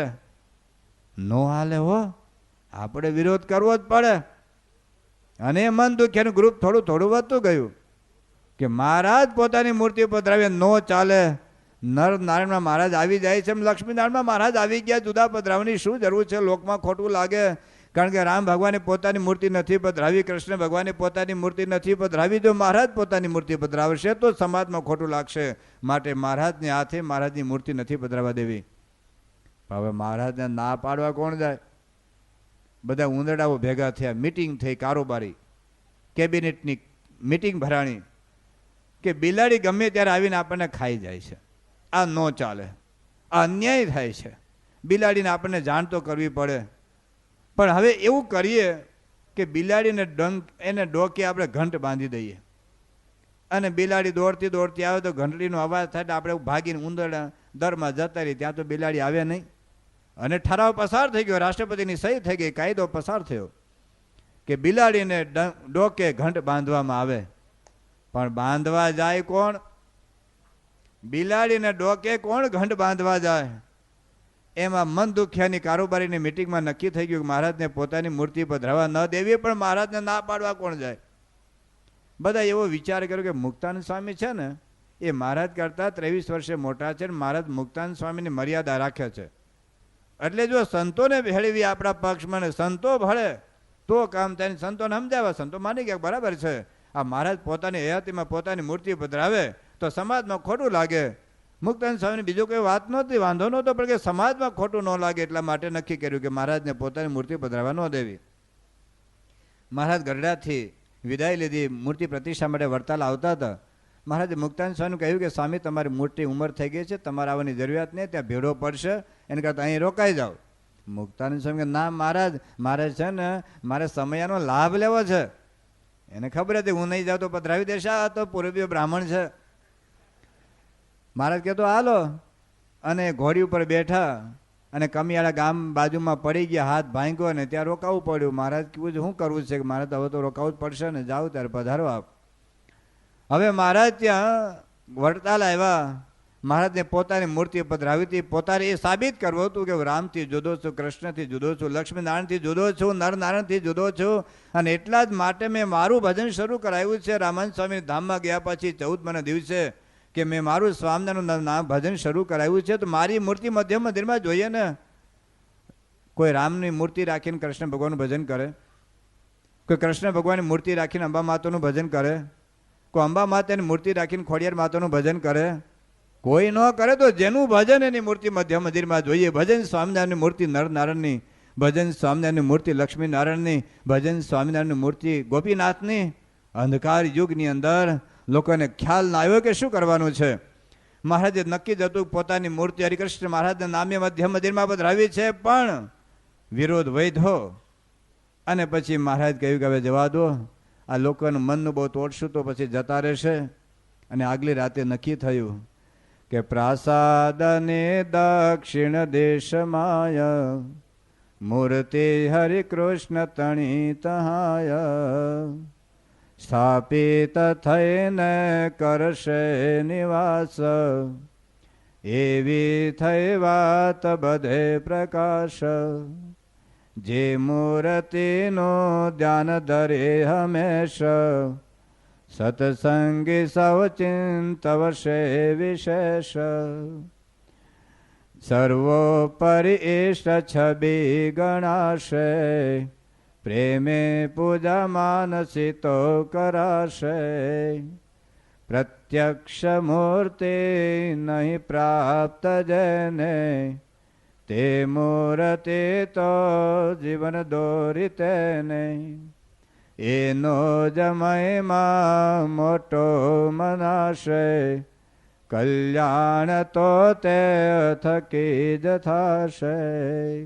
આગલી રાતે નક્કી થયું કે પ્રાસાદની દક્ષિણ દિશમાય મૂર્તિ હરિકૃષ્ણ તણી તહાય સ્થાપિત થઈને પણ મહારાજે પ્રતિષ્ઠા પછી બોલ્યા કે જે મૂર્તિનો ધ્યાન ધરે હંમેશ, સત્સંગી સવચિંતવ શે વિશેષ, સર્વોપરી ઈષ્ટ છબી ગણાશે, પ્રેમે પૂજા માનસી તો કરાશે. આ જ હરિકૃષ્ણ મહારાજની મૂર્તિ ભલે બાજુમાં પધરાવી, પણ એ સર્વોપરી ઈષ્ટ છબી ગણાશે. પ્રત્યક્ષ મૂર્તિ નહીં પ્રાપ્ત જેને, તે મૂર્તિ તો જીવન દોરી તેને, એનો જ મહિમા મોટો મનાશે, કલ્યાણ તો તે થકી જ થશે. ભલે મેં લક્ષ્મીનારાયણ પધરાવ્યા દર્શન કરવા આવજો, પણ કલ્યાણ તો હરિકૃષ્ણ મહારાજની મારી જે મૂર્તિ છે એનાથી થશે. જુઓ તમે. હા, પછી મહારાજે લક્ષ્મીનારાયણ પધરાવ્યા,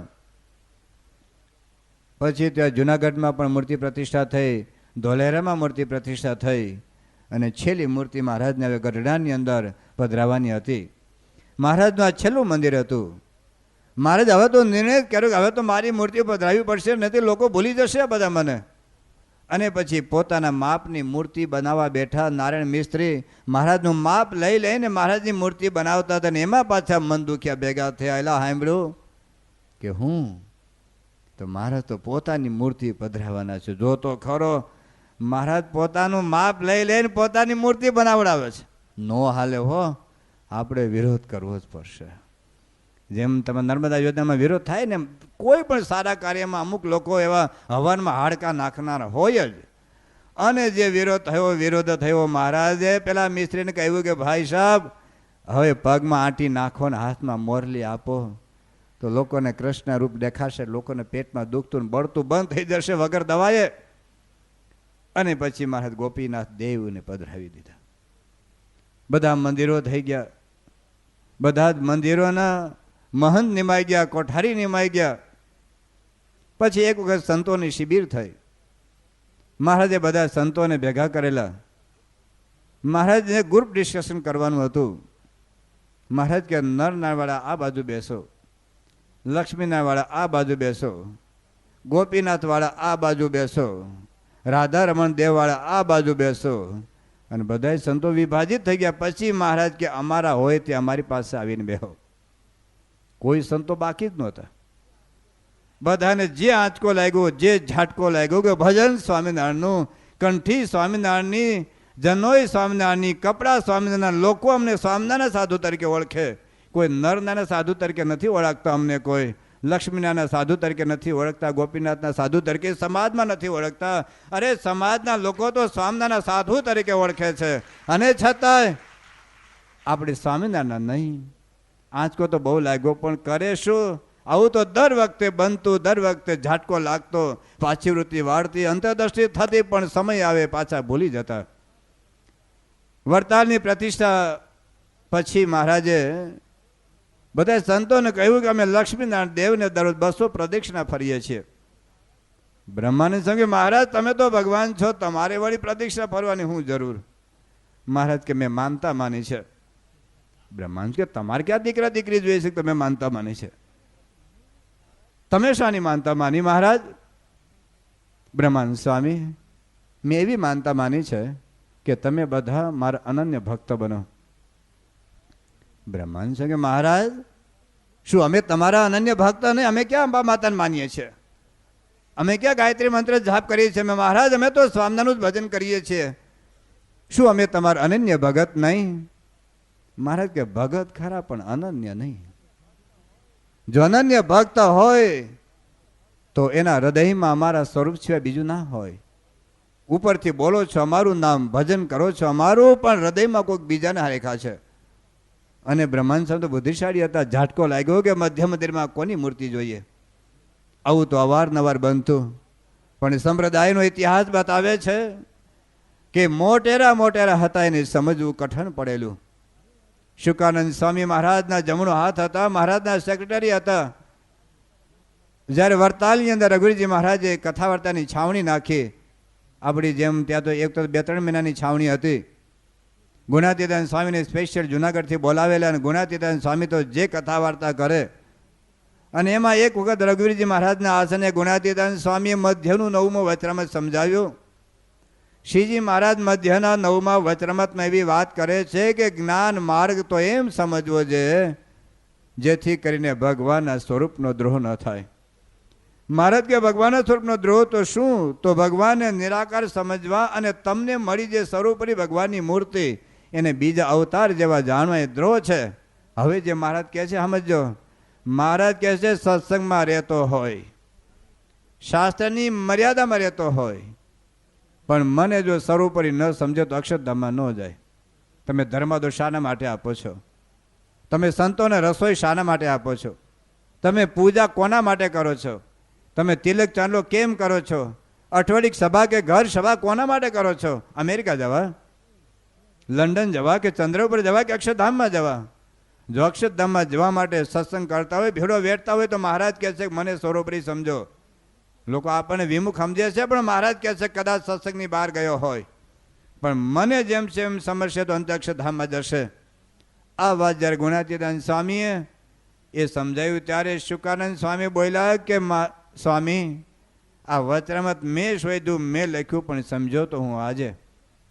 પ્રેમાનંદ સ્વામી, બ્રહ્માનંદ સ્વામી મહારાજની મૂર્તિના કીર્તનો બનાવતા હતા. ગુણાતીતાનંદ સ્વામીએ કહ્યું કે સ્વામી હવે કૃષ્ણ લીલા છોડો, કુંજ લીલા મૂકો ને હવે શ્રીજી લીલામાં રાચો, હવે મહારાજના નામના કંઈક પદો બનાવો. મુક્તાનંદ સ્વામી જ્યારે સ્નાન કરતા હતા ત્યારે 68 તીર્થના નામ બોલે. હર હર ગોદાવરી, હર હર ગંગે, હર જમુના, હર નર્મદા, એ બધા નામ બોલતા હતા. ગુણાતીતાનંદ સ્વામી કરતા તો મુક્તાનંદ સ્વામી મોટી જ ઉંમરના, કારણ કે મહારાજ કરતા પણ મોટા હતા. એટલે ગુણાતીતાનંદ સ્વામી ડાયરેક્ટ તો કહી શકે નહીં, પણ મુક્તાનંદ સ્વામીના શિષ્યને કહ્યું કે ભાઈ તારા ગુરુને કહેજો કે સ્વામિનારાયણના નામમાં અનંત તીર્થો આવી ગયા, અનંત અવતાર આવી ગયા, એક નામ બોલેમાં બધું આવી ગયું. અને મુક્તાનંદ સ્વામી મુમુક્ષુ હતા, સમજી ગયા કે વાત સાચી છે. ભાયાત્માનંદ સ્વામી, મેં જે સવારે વાત કરેલી, મહારાજે કહ્યું કે પછી નાથ કહે સંત શુરા, આમાં કોણ કઠણ વ્રતે પૂરા, જેવા છે આ આત્માનંદ, એવા તે બોલો મુનિંદ. તો આત્માનંદ સ્વામી કેવા કઠણ વ્રત પાડનારા હતા, અખંડ આત્મા રૂપે માનનારા હતા, વચનની મૂર્તિ હતા, મહારાજની એ કોઈ આજ્ઞા લોપી નથી. અને વાગડની અંદર આત્માનંદ સ્વામી હતા, એને સંપ્રદાયમાં ભાયાત્માનંદ સ્વામી કહેવાય છે, કારણ કે મોટી ઉંમરના મહારાજ એને ભાઈ કહેતા. ભાઈ આત્માનંદ, ભાઈ રામદાસ, એમ ભાયાત્માનંદ સ્વામી, મૂળ નામ આત્માનંદ સ્વામી. એટલે ગુણાતીતાનંદ સ્વામી ત્યાં વિચરણ કરતા કરતા આવ્યા ને ભાયાત્માનંદ સ્વામી પૂછ્યું કે સ્વામી, મારી 116 વર્ષની ઉંમર થઈ છે, મને જગતમાં કોઈ વાસના નથી, છતાં મહારાજ મને ધામમાં કેમ નથી લઈ જતા? ત્યારે ગુણાતીતાનંદ સ્વામીએ કહ્યું કે સ્વામી, તમે મહારાજને બહુ વાલા છો, મહારાજ તમને બહુ વાલા છે, તમે મહારાજની એ કોઈ આજ્ઞા લોપી નથી, તમે મહારાજની મૂર્તિ વગર રહી શકો એમ નથી, મહારાજની મૂર્તિનો વિરહ તમે સહન કરી શકો એમ નથી, પણ મહારાજ સમજે છે કે તમે જો મહારાજને સ્વરૂપે નહીં સમજો તો તમે અક્ષરધામમાં નહીં જાઓ, તમારે બીજા ધામમાં જવું પડશે, અને બીજા ધામમાં જશો તો તમારે અને મહારાજને ઘણું છેટું પડી જશે. એટલા માટે મહારાજ ધારે છે કે તમે 2-5 વર્ષ વધુ જીવીને પણ મહારાજનું સ્વરૂપ સમજો. અને પછી ગુણાતીતાનંદ સ્વામીએ એ ભાયાત્માનંદ સ્વામીની હાજરીમાં મહારાજે પોતાના સર્વોપરીપણાના જે પ્રસંગો બધા કહેલાય કહી સંભળાવ્યા, અને કહ્યું કે જો મહારાજ સર્વોપરી સર્વ અવતારના અવતારી છે, આ વાત તમે સમજો. અને એને દ્રઢ ઘેર બેસી ગઈ અને બોલ્યા કે બેટી કે બાપ તે બહુ યાદ રાખ્યું છે. અને એમ કરીને એને સર્વોપરીપણાની દ્રઢ નિષ્ઠા થઈ અને મહારાજ એને ધામમાં લઈ ગયા. આ પ્રસંગ હું જે કંઈ બોલું છું, આ બધા પ્રસંગો કેવળ બંડિયા એટલે આપણાના પુસ્તકોમાં એવું જ નથી. આ બધા જ પ્રસંગો જૂના મંદિરવાળાના ગ્રંથોના પુસ્તકો છે. તમે વચરામૃત રહસ્ય ભાગ બીજું વાંચતા હશો, ન હોય તો લઈ લેજો, ને હોય તો વાંચજો. હમણાં મધ્યના 13ની અંદર મહારાજના સર્વોપરીપણાના પ્રસંગો દરરોજ એમાંથી ચાલશે. તો કયું પુસ્તક કયા આચાર્ય મહારાજની આજ્ઞાથી ક્યારે કોને બહાર પાડ્યું છે, એ બધું જ વચરામૃત રહસ્ય ભાગ 2ની અંદર આ બધું આપેલું છે. તો આ પુસ્તક જૂના મંદિરનું છે. પુસ્તકનું ટાઇટલ છે પ્રગટ શ્રીજીની વાતો, એમાંથી જ આ પ્રસંગ છે. તો આપણને ખબર પડે કે શ્રીજી મહારાજને આ સર્વોપરી સમજા વગર છૂટકો નહોતો. આપણે એક પ્રસંગ જાણીએ છીએ કે સત્સંગી જીવન ગ્રંથ લખાતો હતો. શતાનંદ મુનિ મહારાજના ચરિત્રનું નિરૂપણ કરી રહ્યા હતા. પણ એ કૃષ્ણ ભગવાન જ મહારાજ છે, કૃષ્ણ ભગવાન બીજા સ્વરૂપે મહારાજ રૂપે આવ્યા છે એવું એમાં નોંધાતું હતું. અને એમાં નિત્યાનંદ સ્વામી આડા પડ્યા. નિત્યાનંદ સ્વામી કે મહારાજને કૃષ્ણ જેવા ગ્રંથમાં ન લખાય, કારણ કે મહારાજ તો સર્વોપરી સર્વ અવતારના અવતારી સર્વ કારણના કારણ છે, એને કૃષ્ણ જેવા કેમ લખાય? રાષ્ટ્રપતિને તમે ગવર્નર કહો તો દ્રોહ કર્યો કહેવાય રાષ્ટ્રપતિનો. ગુજરાતના મુખ્યમંત્રીને એ ગામડાના સરપંચ જેવા કહો તો તમે એ મુખ્યમંત્રીનો દ્રોહ થયો કહેવાય. માટે મહારાજને કૃષ્ણ જેવા ન લખાય, મહારાજ સર્વોપરી ભગવાન છે. પણ બધા પરમહંસો તો એક પક્ષમાં થઈ ગયા, બહુ ચર્ચા થઈ, અઠવાડિયા સુધી ચર્ચાઓ ચાલી. અને પછી આખો કેસ સુપ્રીમ કોર્ટમાં ગયો. મહારાજની પાસે બધા સંતો આવ્યા અને બધા સંતોએ મહારાજને ફરિયાદ કરી કે મહારાજ, આ નિત્યાનંદ સ્વામી બહુ અઠીલા છે, એ પોતે જે પકડી રાખેલું એ મૂકતા નથી, એ મનનું ધાર્યું કરે છે. અત્યારે તો બહુમતીનું રાજ છે.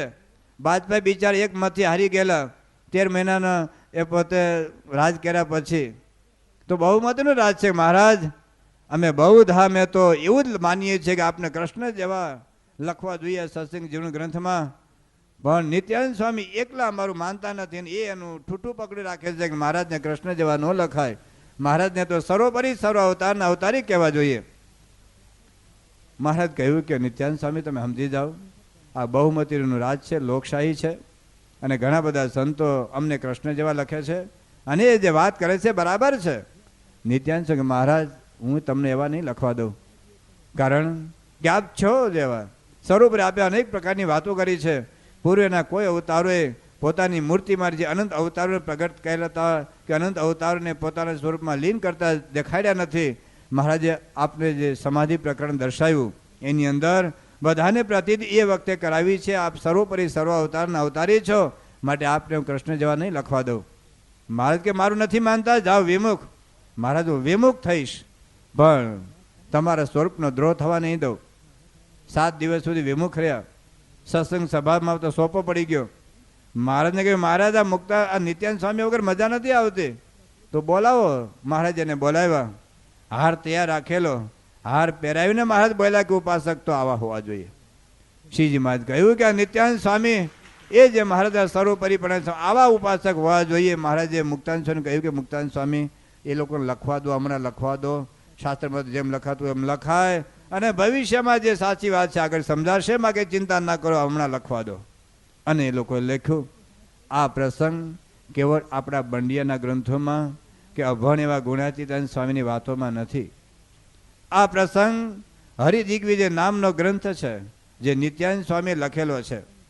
એ પુસ્તક વડતાલ સંસ્થા તરફથી બહાર પાડવામાં આવ્યું છે. એની પ્રસ્તાવના લખી છે વડતાલના એક બહુ જ મોટા વિદ્વાન થઈ ગયા કૃષ્ણ સ્વરૂપ શાસ્ત્રી, એને એની પ્રસ્તાવના લખી છે.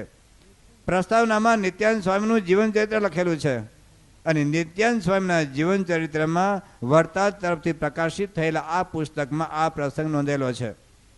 બીજું એક પુસ્તક છે સદગુરુ ચરિત્ર. રાજકોટ ગુરુકુળવાળાએ આ પુસ્તક બહાર પાડેલું છે અને એની અંદર મહારાજના વખતના સદગુરુ સંતોનો બધા આખ્યાનો લખ્યા છે. એમાં નિત્યાનંદ સ્વામીનું આખ્યાન છે અને નિત્યાનંદ સ્વામીના આ આખ્યાનની અંદર આ પ્રસંગ એમાં નોંધાયેલો છે. પણ સંપ્રદાયના બધા જ સંપ્રદાયના જૂના ગ્રંથો જો તમે વાંચો, ખ્યાલ આવે, છાપા મૂકીને ક્યારેક વાંચે તો, ચિત્રલેખાન અભિયાન એક બાજુ મૂકીને ક્યારેક મહારાજનું વચરામૃત વાંચે અને શ્રીજી મહારાજના જે જૂના ગ્રંથો વાંચે તો ખબર પડશે કે મહારાજ સર્વોપરી સર્વ અવતારના અવતારી સર્વ કારણના કારણ છે. તો જે મહારાજ અહીંયા વચરામૃતની અંદર વાત કરે છે, મહારાજ કહે છે મોટેરા મોટેરા હો અને વાતમાં સમજતા હો. એટલે શું? એટલે શું? હવે તમે હું સમજા કહો જી, શું સમજા? મેં અત્યાર સુધી બોલે સમજા હું? તમે શું વાત કરવા માગીએ છીએ? આપણે મોટેરા પણ આપણે શું નિરૂપણ શું કર્યું કે મોટેરા મોટેરા હતા પણ છતાં મહારાજના સર્વોપરીપણાની યથાર્થ વાત સમજતા નહોતા. મહારાજ એમને સમજાવું તો ભાઈ સાહેબ તમે આગળ આવીને બેસો, તમે સમજશો તો તમે તમારા શિષ્યોને સમજાવી શકશો. બાકી મોટામાં જ ગોટાળા હોય તો એના શિષ્યોમાં ગોટાળા રહેવાના. એટલા માટે મહારાજ હવે કહે છે, શું કહે છે? હે સંતો જે મોટેરા મોટેરા હો, ને વાતમાં સમજતા હો તે આગળ બેસો. ક્યાં બેસાડું કહે છે? આગળ. હું કામે? પાછળ વાતો થાય, પાછળ જોકા આવે. સામે બેઠા તો જોકા ખાવે ને, હું ટકોર કરું ને. એટલે મહારાજ કે આગળ આવીને બેસો, કારણ પાછળ તો જોકા આવે, વાતો થાય, કોણ આવ્યું કોણ ગયું, ચારે બાજુ આપણા મોઢા ફરતા હોય, એટલે એમાં કંઈ બહુ યાદ ન રહે. એટલે મહારાજ કહે છે કે તમે આગળ આવીને બેસો. મોટેરા હો ને વાતમાં સમજતા હો તે આગળ બેસો. ને આ એક વાત કરું છું તે સર્વે ચિત્ત દઈને સાંભળજો. શું કહે છે? ઊંઘતા ઊંઘતા નહીં હો, જોકા ખાતા ખાતા નહીં. આવતીકાલે મારે પેલા પાસે પૈસા માગવાના બાકી રહી ગયા છે, જવું છે કાલે સવારે 9 વાગ્યાનો ટાઈમ આપ્યો છે, જો નહીં જાઉં તો જશે મારા પૈસા. એવા આવતીકાલના ભવિષ્યનું પ્લાન કરતા કરતા કથા ના સંભળાય. મહારાજ કે છે એકાગ્ર ચિત્તે, એકાગ્ર થયા વગર કોઈ વાત સિદ્ધ થતી નથી. તમારા દીકરા દીકરો 12માની પરીક્ષા આપે, 5-7 કલાક વાંચતા હોય, પણ મન હોય જ નહીં. બાજુમાં રેડિયો વાગતો ખબર, ઘણા પિક્ચરના ગાયનો વાગતા હોય ને પોતે વાંચતા હોય. અરે એની મન તો આમ વાંચતો હોય. નવરાત્રિના ગરબા જોયા પછી ધારો કે વાંચે તો એના હાથમાં ફિઝિક્સનું પુસ્તક હોય, પણ એના મનમાં દાંડિયા રમતા હોય, કોઈકના મોઢા દેખાતા હોય, સામે ફિઝિક્સ હોય, E=mc², પણ મનમાં તો કોઈક જ હોય. જ્યાં સુધી મન સ્થિર નથી ત્યાં સુધી કથા આપણા મગજમાં સ્થિર થવાની નથી. એટલા માટે મહારાજ કહે છે કે એકાગ્ર થઈને સાંભળજો. આ મહારાજના વખતે વાત નથી, અત્યારે પણ એ જ વાત કરવાની છે આપણે, કે એકાગ્ર ચિત્ત રાખીને સાંભળજો. કારણ કે અહીં બેઠા બેઠા ઘરનું કામ થવાનું નથી, આવતીકાલ થવાનું નથી, અને ગયું એની ચિંતા કરવાની નથી. Done is done, it can not be undone even if you go to London. જે થઈ ગયું એ થઈ ગયું. હવે એની ભૂલનો પસ્તાવો કરવાથી અને કથામાં વિચારણા કરવાથી કે આટલા પૈસા લઈ ગયા પણ મેં લખિત કર્યા વગર ગયા તો ગયા તો ગયા તો ગયા તો જવા દો, હવે અહીં ભજન કરો છાનું મના. પણ એકાગ્ર થઈને મહારાજ કહે છે કે તમે ચિત્ત દઈને સાંભળજો. ચિત્ત દઈને સાંભળજો તો તમને વાત પકડાશે, તો તમને સમજાશે, તો તમને મારે જે વાત કરવી છે મહારાજ કહે છે તો તમને એ સ્થિર થશે, યાદ રહેશે, સમજાશે. મહારાજ કહે છે કે હે સંતો, જે મોટેરા મોટેરા હો ને વાતમાં સમજતા હો તે આગળ બેસો. ને એક વાત કરું છું તે સર્વે ચિત્ત દઈને સાંભળજો. અને આજે મારે વાત કરવી છે, સાંભળજો હવે. અને આજે મારે વાત કરવી છે તે કાંઈ દંભે કરીને નથી કરવી. શું કહે છે મહારાજ? કે મારે આ વાત દંભે કરીને નથી કરવી. શ્રીજી મહારાજ આ સત્સંગમાં આવ્યા પછી 22 વર્ષ પછી વાત કરી રહ્યા છે. અને આ વાત કોઈ ગામને ચોરી વાત નથી કરતા, જ્યાં ભાન ભવાયા રમતા હોય, ગામને ચોરી જ્યાં લોક ડાયરો બેઠો હોય એવી જગ્યાએ વાત નથી કરતા. વાત એવી જગ્યાએ કરે છે કે પોતાના સમર્પિત હરિભક્તો હતા, સમર્પિત સંતો હતા. એમાંથી કોઈકને તો લાગતું હશે ને કે મહારાજ દંભે કરીને વાત કરે. દંભ એટલે શું? ન હોય એ બતાવું, ન હોય એ બતાવું. તમારી પાસે 100 રૂપિયા ઘરમાં ન હોય ને તમે કહો હું લાખોપતિ છું, એ દંભ કહેવાય. ઘણા ને લોકો લગ્નમાં કોકના કોટ ઉછીના લઈ આવે, ખબર છે ને બધાય, કોકના કોટ ઉછીના લઈ આવે, કોકના ઘરના ઉછીને લાવે, પણ હા જે જાન ઘેર આવે એટલે પાછો કોટ આપી આવે, પાછળ તમે લંગા જભામાં આવી જાય. તો વ્યવહારને સારું લાગે, પહેલાં કે મારી દીકરી હારે ઠેકાણે ગઈ છે, પણ જશે ત્યારે ખબર પડશે કે ઘરમાં લેંગા જેવા સિવાય કંઈ નથી બીજું. તો આપણને દંભ, આ દંભ આપણને દેખાય. હકીકતમાં મહારાજના જીવનમાં દંભ નથી, કારણ કે મહારાજનું સંપૂર્ણ જીવન પ્રામાણિક છે. શ્રીજી મહારાજે વચરામૃતની અંદર, અરે મહારાજના પરમહંસો, શ્રીજી મહારાજના પરમહંસો પ્રામાણિકતાના અવતાર હતા, સત્યવાદીના અવતાર હતા. એક એક પરમહંસોને જે એને જીવનમાં લાગ્યું એને મહારાજને પ્રશ્ન પૂછ્યા છે. શ્રીજી મહારાજમાં કોઈ દંભ નથી, એમાં કોઈ ડોળ નથી, કોઈ આડંબર નથી. જો મહારાજમાં દંભ હોત તો મહારાજ દંભને કેવી રીતે ખુલ્લો પાડી નાખવો એનો ઉપાય બતાવે છે. દાખલા તરીકે ચોર હોય, એ ચોર એવો ઉપાય બતાવે ખરો કે ચોરને કેવી રીતે પકડી પાડવો? કારણ કે શું પ્રશ્ન થાય? એ જ પકડાઈ જાય. ખ્યાલ આવે છે ને? કોઈ ચોર હોય એ તમને એવો ઉપાય ના બતાવે કે ચોરને કેવી રીતે પકડી પાડવો, કારણ કે એ જ પકડાઈ જાય. જો મહારાજ દંભી હોત તો દંભીને કેવી રીતે ખુલ્લો કરવો, કપટ કેવી રીતે ઓળખી કાઢવું, એ મહારાજ ઉપાય ના બતાવત. શ્રીજી મહારાજે લોયાના 5મા વચનામૃતમાં, લોયાના 8મા વચનામૃતમાં, લોયાના 16મા વચનામૃતમાં અને કાર્યાણીના 3જા વચનામૃતના ઉપાય બતાવ્યો છે કે દંભને કેવી રીતે ખોડી કાઢવો. મહારાજ કે ભેગા રહો ને તો બધું ઓળખાઈ જાય. શંકરના ગુણ કોણ જાણે? પોઠ્યું એવું કહેવત છે કે ભેગા રહો ને તો બધી ખબર પડી જાય કે એની બોલક, એની ચાલક, એની બેઠક ઉઠક, ખાવાનું પીવાનું બધું જ. એક બહુ જ મોટા કથાકાર હતા, એનું નામ નહીં દઉં, પણ એને એક આપણા શહેરમાં છે, ત્યાં રાણપુર ગામ છે સારંગપુરની બાજુમાં, એના ચુસ્ત શિષ્ય એ ભાઈએ પોતાને ખર્ચે પોતાને ત્યાં એ કથા બેસાડેલી અને એ ભાઈને એમના પ્રત્યે બહુ ગુરુ ભાવ, કારણ કથા પણ સારી કરે. એ કથાકાર એવું એને કીધેલું કે હું મારી આખી જિંદગીમાં એકવાર ખોટું બોલ્યો છું. કેટલી વાર? એક જ વાર ખોટું બોલ્યો છું. તો પેલા ને તો બહુ મહિમા સમજાઈ ગયો કે ઓહો, એક તો મારી પાસે નિષ્કપટ થયા એટલે મહિમા સમજાય, પછી નિખાલસ થઈ ગયા મારા જેવો સામાન્ય તું જ, અને એની સામે મારા ગુરુ બોલી ગયા કે હું જિંદગીમાં એકવાર ખોટું બોલ્યો છું. અને બીજો મહિમા શું સમજાયો કે આખી જિંદગીમાં એકવાર ખોટું બોલે કેવું કહેવાય? આપણે એક દિવસમાં 17 વખત ખોટું બોલતા હોઈએ, એક દિવસમાં 17 વખત ખોટું બોલે. ક્યાં જાઓ છો? ક્યાંય નહીં. હવે જાય છે ને શું કરું કે કઈ નહીં, તું વાંચે છે ને. આપણે જો ડગલે ને પગલે ખોટું જ બોલતા હોઈએ. તો કે આ વ્યક્તિ એવું કે આખી જિંદગીમાં હું એકવાર ખોટું બોલ્યો બહુ કહેવાય. પ્રસંગ એવો બન્યો કે 1981માં આપણા ઉત્સવમાં એને લાવવાના હતા, અને એ ભાઈ પેલા હવે કે હું મારા ગુરુ છે હું લાવી દઉં, અને ગયા અને કે મને આવવામાં વાંધો નથી, પણ આ દિવસો દરમિયાન મારી કથા બીજે ગોઠવાઈ ગયેલી છે, હું આવી શકું એમ નથી. એ લોકો જો દિવસો બદલી કાઢે તો હું આવું. એટલે આપણા સંતો અને પેલા હરિભક્ત જેને ત્યાં પારણ ગોઠવાયેલી ત્યાં ગયા અને કીધું કે અમારા ભગવાન સ્વામિનારાયણ દ્વિશતાબ્દી મહોત્સવ છે, 37 દિવસનો ઉત્સવ છે, જો શરૂઆતમાં કથા ગોઠવાય તો સારું, અમારું આયોજન છે, તમે એ દિવસો દરમિયાન જો અમને કથા આપો તો તમે એ કથા પછી લઈ જાઓ. તો અમને કંઈ વાંધો નથી, કંઈ વાંધો નહીં, તમારો આવો ઉત્સવ હોય તો તમે કથા લઈ લો. એટલે હવે તો નક્કી થઈ ગયું આપણે ત્યાં કથા થવાની છે. એટલે પછી ફાઇનલ આપણે જ્યારે આમંત્રણ પત્રિકા લખવાની હતી એને પૂછવા કે આ તારીખ તમને માન્ય છે ને?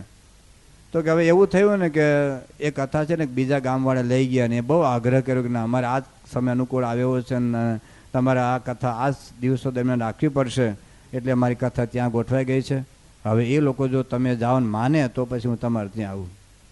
એટલે પહેલાં આપણા ભાઈ અને આપણા સંતો ત્યાં ગયા. એને કીધું કે તમે આ દિવસો માગ્યા? ના, અમે તો માગ્યા નહોતા, અમે ખાલી કથા કરી એવું કીધું. એટલે એને કીધું એને આ તારીખ એમને સામેથી આપી. તો કે અમને આ તારીખો આપશો કારણ કે અમારા અનુકૂળ છે. હા, કંઈ વાંધો નહીં, અમે પછી કથા કરીશું. એટલે પછી પાછા આવ્યા કે નક્કી થઈ ગયું. હવે તો નક્કી છે ને? તો કે તમે ત્યાં ગયા તો બીજા ભાઈઓ કે લઈ ગયા તારીખ. આવું 5-6 વખત થયું. અને છેલ્લે પહેલાં બોલ્યા કે તમે મને કીધું હતું કે મારી જિંદગીમાં હું એકવાર ખોટું બોલ્યો છું, પણ મારી હાજરીમાં આ 1 મહિનામાં 6 વખત ખોટું બોલ્યા. તમે એવું કહો છો કે એ લોકો પરાણે આ તારીખ લઈ ગયા અને એ લોકોને પૂછી એવું લખ્યું કે અમને તારીખ સામેથી આપી છે. પછી પેલા ભક્તે આપણા સત્સંગે થઈ ગયા. સ્વામીએ એમને ત્યાં લોયાની અંદર શાકોત્સવ કરાવેલો, એ પોતે ત્યાં લઈ ગયેલા. પણ મૂળ વાત એવી છે ઘણી વખત બહારથી એટલો દંભ હોય, એટલો આડંબર હોય, એટલો ડોળ હોય કે આપણને એવું લાગે કે ઓહો આમ કેટલી બધી ભક્તિ ભાવના આપણને દેખાય, પણ અંદર ખાને દંભ હોય. શ્રીજી મહારાજ પોતે કહે છે કે જો ભેગા રહો ને તો ખબર પડે કે દંભ કેવો છે. પહેલાં તો જ્યાં કથા બેસાડી જાજો ભેગો રહેવાનું હતું નહીં. આ 1 મહિનો સંપર્ક થયો ખબર પડી કે આખી જિંદગીમાં 1 મહિનામાં એક વ્યક્તિની હાજરીમાં જો 6 વખત ખોટું બોલ્યા હોય તો આખી જિંદગીમાં કેટલી વાર ખોટું બોલ્યા છે? તો શ્રીજી મહારાજ એ કહે છે કે ભેગા રહ્યા થકા ઓળખાય. શ્રીજી મહારાજ ઉપાય બતાવે છે. મહારાજ કે મારી ભેગા મૂળજી બ્રહ્મચારીને સોમલા ખાચર અખંડ રહે છે, અને એમને જાણે છે કે મહારાજ તો આકાશની જેમ નિર્લેપ છે, નિર્દોષ છે. શ્રીજી મહારાજને દંભે કરીને વાતો નથી કરવી. શ્રીજી મહારાજ જેમ દંભ રહી છે એ જ પરંપરામાં ગુણાતીતાનંદ સ્વામી, ભગતજી મહારાજ, શાસ્ત્રી મહારાજ, યોગી બાપાના આજે પ્રમુખ સાહેબ મહારાજ, આપણે ગુણાતીત પરંપરાના સાથે સાથે પ્રસંગો લેતા જઈશું. કારણ કે મહારાજને જેમ પોતાનું સ્વરૂપ સમજાવવું કઠણ છે એમ સ્વામીને પણ પોતાનું સ્વરૂપ સમજાવવું કઠણ છે. સ્વામીને પણ એવું લાગતું હશે ને કે અમને કોઈ દંભે કહીને વાત કરતા હશે, આણંદની અંદર સ્વામી બાબા ત્યાં ખેતીવાડીમાં ગયેલા. એક આપણા હરિભક્ત એટલે ભાઈ પ્રોફેસર છે, એને કેરીની શોધ કરેલી, નવું સંશોધન કરેલું. અને કે સ્વામી આ કેરીનું એવું સંશોધન કર્યું છે કે જો આવું સંશોધન મેં અમેરિકામાં કે ઇંગ્લેન્ડમાં કર્યું હોય તો મને બહુ મોટું સન્માન મળત, પણ અહીંના લોકો મને કોઈ સમજી શકતા નથી. સ્વામી કે અમારું એવું જ છે. સ્વામી કે અમારું એવું જ છે, કોઈ સમજી શકતા નથી. અને વાત હકીકત છે. સ્વામીના જીવનમાં તમે જુઓ, કોઈ દંભ નથી, એનું કોઈ જીવન ખાનગી નથી. ખાવાનું જાહેરમાં, પીવાનું જાહેરમાં, નાવાનું પહેલાં જાહેરમાં, બધું સુવાનું જાહેર, બધું જીવન સ્વામીનું એક ખુલ્લી કિતાબ જેવું જીવન છે. સ્વામી બાબા બોચાસણ કે આટલા જ રહેતા, અને એ વખતે હરિભક્તોની લાઈન બહુ આટલા જ રહેતા. સ્વામી હરિભક્તોની એટલી બધી લાઈન હતી. એટલે જનમંગલ સ્વામી કીધું કે બાપા આ તમારા હાથ આમ ઊંચા કરી કરીને હાથ થાકી જાય. આ તો આપણને સમજાતું નથી હો. સ્વામી ધારો કે પહેલાં સમય ઉત્સવમાં સ્વામીની જન્મજયંતિમાં 25,000 30,000 હરિભક્તો લાઈનમાં આવતા હતા. હવે 25,000 વખત હાથ કરો તો શું થાય? આમ તમે ઘેર જઈને 100 વખત તો કરજો તો બાપાને મહિમા સમજાય છે કે બાપા મારા માથા પર હાથ મૂકવું, પણ કેટલાક મૂકવા, મિજાગરા દુખે છે. પણ તોય સ્વામી આપણને સુખ આપતા. તો જનમંગલ સ્વામી કહ્યું બાપા તમારી બાજુમાં છે ને એક નકલી હાથ બનાવી દેવાનો, અને મિજાગરા ગોઠવી દે, ઉપરથી કાપડ હોય એટલે ખબર ન પડે. ને હાથ આમ આમ કર્યા કરે, જેટલા આવે આમ આમ હાથ. નહીં આપણે ત્યાં છે ને અક્ષરધામની અંદર લોકોને તો અસર લાગે છે ને, વ્યવસ્થિત પરમંશો જ લાગે. પેલા વાયલિન વગાડતા હોય, તબલા વગાડતા હોય, ઢોલક વગાડતા હોય, એટલે એવો હાથ બનાવી દો ને તો કોઈને લાગે નહીં, અને તમને થાકે લાગે નહીં, તમારે બીજું કામ કરવું કરવા થાય. સ્વામી કે એવો દંભ કરવાની શું જરૂર? સ્વામી કે એવો દંભ કરવાની શું જરૂર? જેવા અંદર એવા બહાર. 1988માં પ્રમુખ સમાજ અમેરિકામાં હતા. એક જગ્યાએ ત્યાં કિશોરની શિબિર હતી. ત્યાં બગીચામાં સ્વામી એક સોફા પહેલે એક પાટ ઉપર બેઠેલા, કે સોફા જેવું હતું. એટલે સંતો એ વખતે 2-3 સંતો પોતે ચાકરી પહેરીને પણ અમેરિકા ગયેલા. એટલે સ્વામી એક સંતને સાથે રહીને ફોટો પડાવીને બધાની સંતોને સ્મૃતિ આપતા હતા. એટલે એક સંતે કે બાપા તમે ચાકડી પહેરીને ફોટો પડાવો. સ્વામી કે આપણે જિંદગીમાં ચાકડી પહેરી નથી, ખોટો દંભ કરવાનો શું જરૂર? ઘણા ખરા પ્રધાનો શું હળ પકડીને ફોટો પડાવે, જાણે કે ખેતી કરતા ન હોય આખી જિંદગી, ખબર છે આમ તો આમ જ્યાં સુધી ફોટો ના પડે ત્યાં હળ પકડી રાખે એમ. સ્વામી કે આપણે આખી જિંદગીમાં ક્યારેય ચાકડી પહેરી નથી, એવો દંભ કરવાની શું જરૂર છે? તો પ્રમુખ સાહેબ મહારાજ અને આખી ગુણાતીત પરંપરાનું જીવન. તમે યોગી બાબા શું કે ખબર? યોગી બાબા કે હિટલર લાવો. હિટલર એટલે શું? હીટર. ઠંડી લાગતી તો યોગી બાપાને હીટર બોલતા ન આવડે કે હિટલર લાવો લો. એટલે એને કોઈ આમ ખોટો આમ દંભ બતાવીને કોઈ સારું બોલી શકું છું એવું કંઈ નહીં. સ્વામી બાપા એક વખત ત્યાં ગોંડલની હતા, 1982માં અક્ષરધામનું ઉદ્ઘાટન થયું ત્યારે. તો સ્વામી આશીર્વાદમાં વાત કરી કે બધા એમ કહે છે કે યોગી બાબા ધબ્બા મારતા હતા, તમે કેમ ધબ્બા મારતા નથી? સ્વામી કે મને નથી આવડતું, હું કરું? નહીં તો શું થાય ખબર છે કે યોગી બાપાની નકલ કરે. ઘણા સંતો હાજી ભલા સાધુ આમ યોગી બાપાની જેમ નાચે નકલ કરતા હતા. યોગી બાબા ધામમાં ગયા પછી થોડોક શરૂઆતના વર્ષમાં લોકોને પ્રમુખ સ્વામીમાં પ્રતીતિ નહોતી આવતી, પણ તોય પ્રમુખ સ્વામી યોગી બાપાની નકલ નથી કરી. એ યોગી બાપાની જેમ ખોખારો ખાઈને મારા હમ મારા હાવ તમે આમ ખાઈને જાઓ, તમે જમીન જાઓ. યોગી બાપાએ તો દરરોજ બોલતા કે મારા હમ ખાઈને જાઓ. પ્રમુખ સ્વામી તો જિંદગીમાં બોલ્યા નથી મારા ગળાના હમ તમે ખાઈને જાઓ, એમ બોલ્યા જ ક્યારે? યોગી બાબા તો યુવકોને દંડવત કરતા હતા. પ્રમુખ સમાજ ક્યારેય યુવકોને દંડવત ન કરે. યોગી બાબા સવારે 3 વાગે ઉઠીને ભાતું બનાવીને યુવકો પાસે જાય, લો મારા જીવન પ્રાણ આવ્યા, મારા હૈયાના હાર આવ્યા. પ્રમુખ સમાજ ક્યારેય બોલ્યા નથી.